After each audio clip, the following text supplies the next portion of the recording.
Paano nga ba magbayad sa pag-ibig, mapa-loan man yan, MP2 or contribution gamit ang BDO card? By the way, kung first time mo sa channel na to and gusto mo pa ng mga online tutorial videos katulad nito, please click the subscribe button. Nandito tayo sa website ng Pag-ibig, that's pagibigfundservices.com. Dito sa virtual Pag-ibig, pwedeng mag-login gamit yung email address and password. At nakapag-login na ako successfully. By the way, pwede nyo rin itong gawin sa phone ninyo. Basta pumunta lang kayo sa same website, pareho lang din yung magiging process. And then, dito sa bandang baba, merong Pay Online.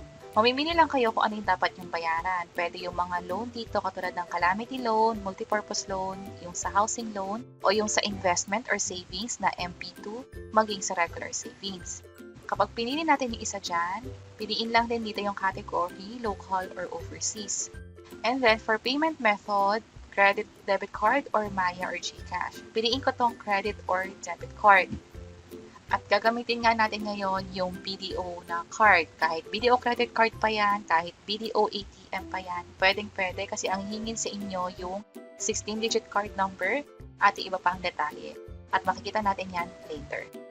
Para sa Pag-ibig MID number, since meron na kayong online account sa Pag-ibig, kunin nyo na lang din siya dito.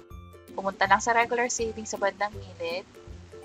Ito yung Pag-ibig MID number. Copy ko lang to, Ctrl-C sa keyboard. And then, balik lang tayo dito very quick. Fill-upan ko lang ulit to. At i-paste ko dito yung MID number. Click ko yung verify. At nag-populate na dito yung member's name.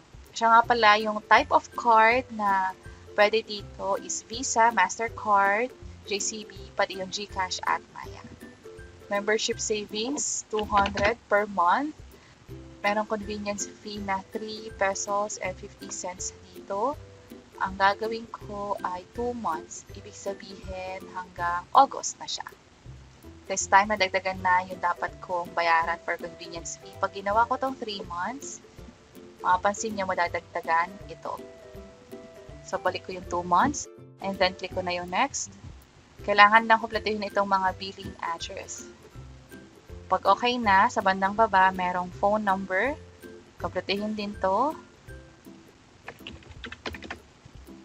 At nalagyan ko na rin yung email address. This time naman, itong CAPTCHA. Check natin to. By the way, kung hindi nyo ito mabasa, pwedeng i-click itong can't read, try different words, at mapapalitan ito. Click ko na yung next.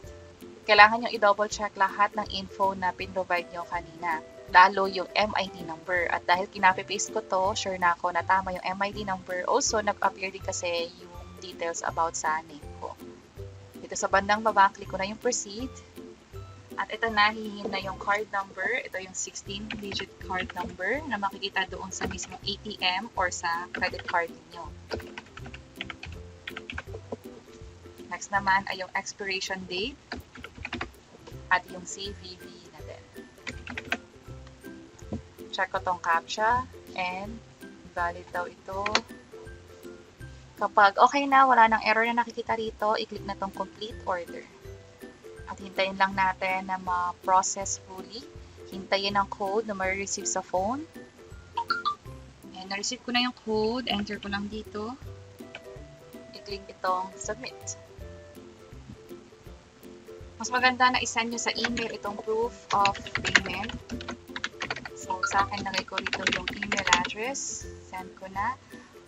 Also, pwede nyo rin i-take yung screenshot nito. Click ko tong back to merchant. At meron pang confirmation dito na successfully sent yung payment. Kapag bumalik tayo sa homepage ng Virtual Pag-ibig, mag-login lang ulit ako dito. Kapag pumunta sa regular savings, hindi agad magpapakita dito yung payment. Pwede umabot ng 1 to 5 business days. On average, sa experience ko, nasa 2 days siya. But definitely, kung ma-extend man or lumagpas ng 1 week, pwede kayong mag-follow up sa Pag-ibig para tanungin kung bakit hindi pa nagpo-post yung sa contribution or yung payment nyo sa loan. And that's it. Sana nakatulong tong video na to. Kung oo, pakiclick ang like button. At para sa iba't ibang mga tutorial videos, pwede nyo i-check itong mga nasa baba. Sana makatulong and see you sa mga next videos. Bye-bye!